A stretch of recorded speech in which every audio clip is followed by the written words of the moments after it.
பாடம் ஆரம்பிக்கிறதுக்கு முன்னாடி நம்ம துவா ஓதிக்கலாம்.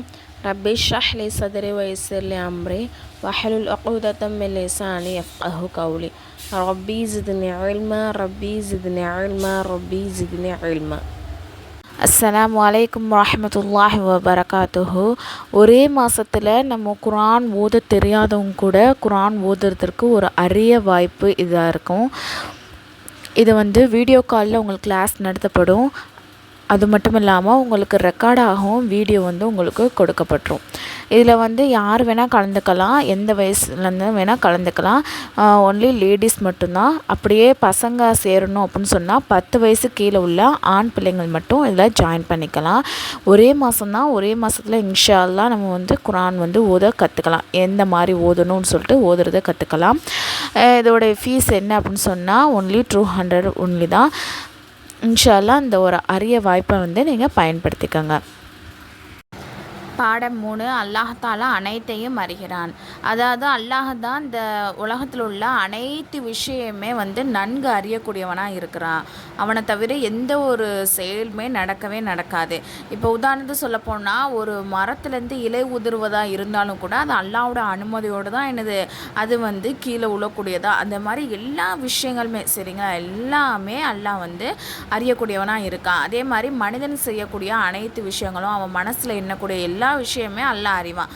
அவன் என்னதான் மனசுக்குள்ளே மறைச்சி வச்சுருந்தாலும், என்னதான் ரூமுக்குள்ளே, அதாவது யாருமே இல்லாத இடத்துல ரூமில் தான் இருக்கும், யாருமே பார்க்கல அப்படின்னு சொல்லி என்ன தப்பு பண்ணாலும் அல்லாஹ் பார்த்துக்கிட்டு தான் இருக்கான். அதனால தான் ஒரு மனிதன் எப்போ நம்ம ஒரு தீய செயல் செய்ய போகிறோம் அப்போ நமக்கு தோணணும், அல்லாஹ் நம்ம என்ன நிலையில் இருந்தாலும் எங்கே இருந்தாலும் பார்க்கக்கூடியவனாக இருக்கான்னு நம்ம நினச்சிட்டோம் அப்படின்னு சொன்னால் நம்ம எந்த ஒரு பாவ செயலுமே செய்யக்கூடியவங்களாம் நம்ம ஆக மாட்டோம். அதே மாதிரி நம்ம யார், எப்படிப்பட்டவங்க, நம்ம எங்கேருந்து வந்தவங்க, நம்ம வாப்பா அம்மா எல்லா டீட்டெயிலுமே அல்லாஹ்க்கு தெரியும் சரிங்களா. அப்படிப்பட்டவன் தான் அல்லாஹ்வாக இருக்கான். அதாவது மறைவான விஷயங்களோடைய சாவியாட்ட தான் இருக்குது, அல்லாஹ்ட்ட தான் இருக்குது. அதே மாதிரி கியாமத் நாள் எப்போ ஏற்படும் சரிங்களா, அது எல்லாமே அல்லாஹ்வுக்கு மட்டுமே தெரியக்கூடியதாக இருக்குது. அல்லாஹ் தாலாவின் அறிவின் அளவுக்கு வேறு யாருடைய அறிவுமே கிடையாது. சொல்லப்போனால் நபிமார்களுக்கு கூட சில விஷயங்கள் அதாவது உதாரணத்துக்கு மறுமை நாள் எப்போ வரும்னு கூட யாருக்குமே நபிக்கு கூட தெரியாது. ஆனால் அந்த அடையாளங்கள் சொல்லியிருப்பாங்களே தவிர மறுமை நாள் இந்த டேட்டில் தான் வரும், இந்த வருஷத்தில் தான் வரும்னு அவங்களுக்கு கூட தெரியாது. ஒரு நபியோ வானவரோ அல்லது வழியோ யாராக இருப்பினும் அவர் தம் இஷ்டப்படி நாட்டப்படி எல்லாம் மறைவான விஷயங்களை என்ன பண்ண முடியாது, அறிந்து கொள்ள முடியாது. அனைத்து படைப்பினங்களிலும் எவ்வளவு அறிவு உள்ளதோ அவை அனைத்துமே அல்லாஹ்வால் மட்டுமே வழங்கப்பட்டதாக இருக்குது. இந்த படத்தோடைய கொஷின், அல்லாஹாலா அனைத்து விஷயங்களும் நன்கறிவானா? மனிதன் தன் செயல்களை அல்லாஹிடமிருந்து ஏன் மறைக்க இயலாது? மறைவான விஷயம் என்றால் என்ன? அல்லாஹாலாவின் அறிவுக்கு நிகராக வேறு யாருக்கு அறிவு உள்ளதா? பாடம் 4. நபி ஸல்லல்லாஹு அலைஹி வஸல்லம் அவர்கள் அனைத்து நபிமார்களையும் விட சிறப்பு மிக்கவர்கள். அதாவது நபி ஸல்லல்லாஹு அலைஹி வஸல்லம் அவங்க அனைத்து நபிமாரை விடையும் ரசூல்மாரோடையும் சிறப்பு வாய்ந்தவங்களாக இருக்காங்க. அதே மாதிரி இந்த உலகத்தில் உள்ள அனைத்து மனிதர்கள் விடையும் அந்தஸ்து மிக்கவங்களாக இருக்கிறாங்க. கியாமத் நாளில் ஆதம் நபி அவர்களும் அவங்களுடைய சந்ததிகள் நபி ஸல்லல்லாஹு அலைஹி வஸல்லமுடைய கொடிக்கு கீழே தான் இருப்பாங்க. அப்போ அல்லாஹ் தாலா அவங்களுக்கு என்ன வழங்குவான், மகாமே மஹ்மூத் அப்படிங்கிற ஒரு சிறப்பான பதவியை வழங்குறான். அது மஹ்ஷர் மைதானத்தில் எல்லா மக்களும் பதறி போய்கிட்டு இருப்பாங்க. அதாவது நம்மளுக்காண்டி சிபாரிசு செய்கிறது யாராவது செய்ய மாட்டாங்களான்னு பதறி போய் இருக்கும் போது ஒவ்வொரு நபிமார்ட்டே போவாங்க. கடைசி யார்கிட்ட வருவாங்க, ரசூல்லாட்ட வருவாங்க. அப்போ ரசூல்லா எங்கே இருப்பாங்கன்னு சொன்னால் அந்த மகாமே மஹ்மூதுங்கிற அந்த பிளேஸில் தான் இருப்பாங்க. அந்த சிறப்பான இடத்தை யார், அல்லாஹ் ரசூல்லாவுக்கு வழங்கியிருக்கான். அதே மாதிரி ரசூல்லாவுக்கு நிறைய அற்புதங்கள் வழங்கப்பட்டிருக்கு. இதை நம்ம ஃபஸ்ட்டு பார்ட்டில் நம்ம பார்த்துருப்போம் சரிங்களா. அதே தான் இங்கேயும் கொடுத்துருக்காங்க. அதே மாதிரி ரசூல்லாவுக்கு என்ன சிறப்புன்னு சொன்னால் மெஹராஜ் ஒரே ஒரு இரவில் 7 வானம் தாண்டி போய் சொர்க்கம் நரகம் எல்லா விஷயத்தையுமே பார்த்துட்டு வந்திருக்காங்க. இப்படிப்பட்ட ஒரு பதவி இப்படிப்பட்ட ஒரு சிறப்பு எந்த நபிக்குமே வழங்கப்படலை. அதே மாதிரி மற்ற நபிமார்களை விட அதிகமான சிறப்புகள் நமக்கு ரசூலாவுக்கு கொடுக்கப்பட்டிருக்குன்னு நம்ம சொன்னோம் இல்லையா. அது என்னென்ன சிறப்புகள் அப்படின்னு சொன்னால், நபிக்கு அதாவது ஒரு பெரிய விஷயமா இருக்கும், அதை சிம்பிளாக சொல்லிடுவாங்க சரிங்களா. அந்த சிம்பிளான சொன்னாலும் அதில் எப்படி இருக்குன்னா அர்த்தம் மிகுந்ததாக இருக்கும். சில பேர் பேசுவாங்க வளன்னு பேசுவாங்க, என்ன தான் சொல்ல வர்றாங்கன்னு நமக்கு கடைசி வரை புரியாது. ஆனால் ரசூலுல்லாஹ் எப்படின்னா ஷார்ட்டாக சொல்லுவாங்க, அதில் நிறைய விஷயங்கள் வந்து அடங்கி இருக்கக்கூடியதாக இருக்கும்.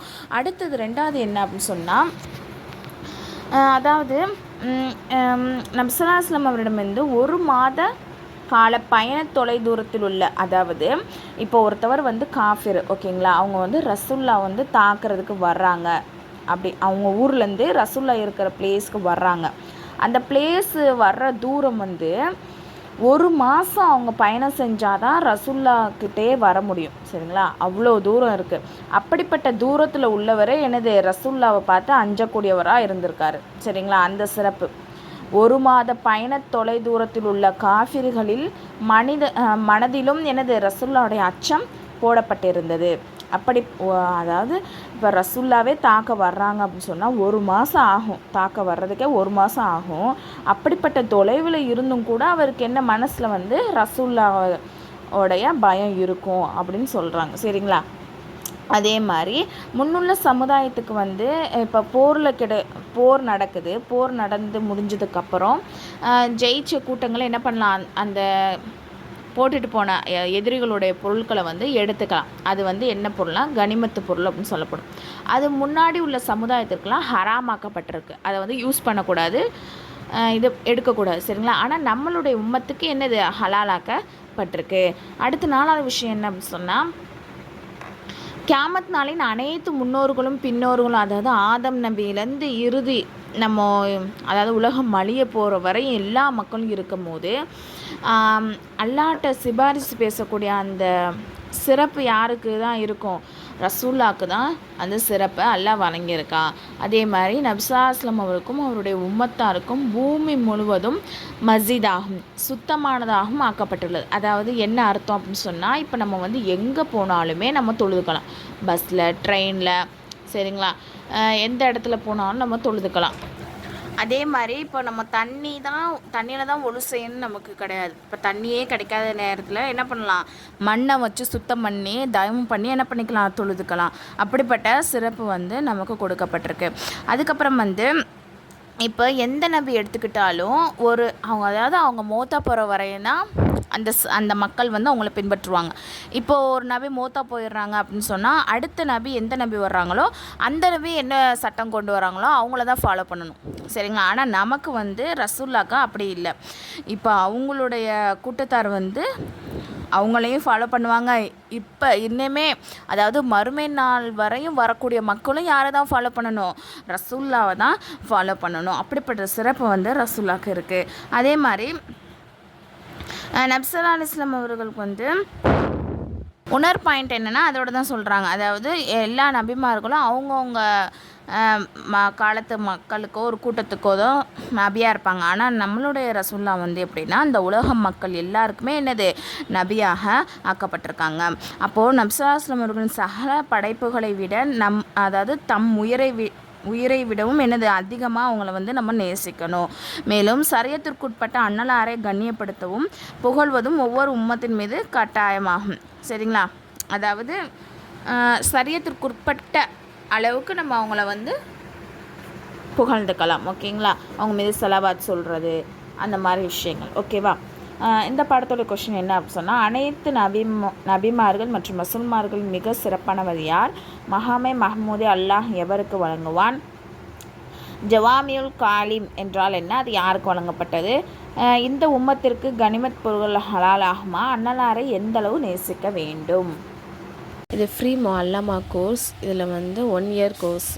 இதில் வந்து ஜாயின் பண்ண விருப்பம் உள்ளவங்க கீழே நான் டிஸ்கிரிப்ஷனில் வந்து டெலகிராம் லிங்க் வந்து கொடுத்துருக்கேன். அதில் வந்து ஜாயின் பண்ணிக்கோங்க.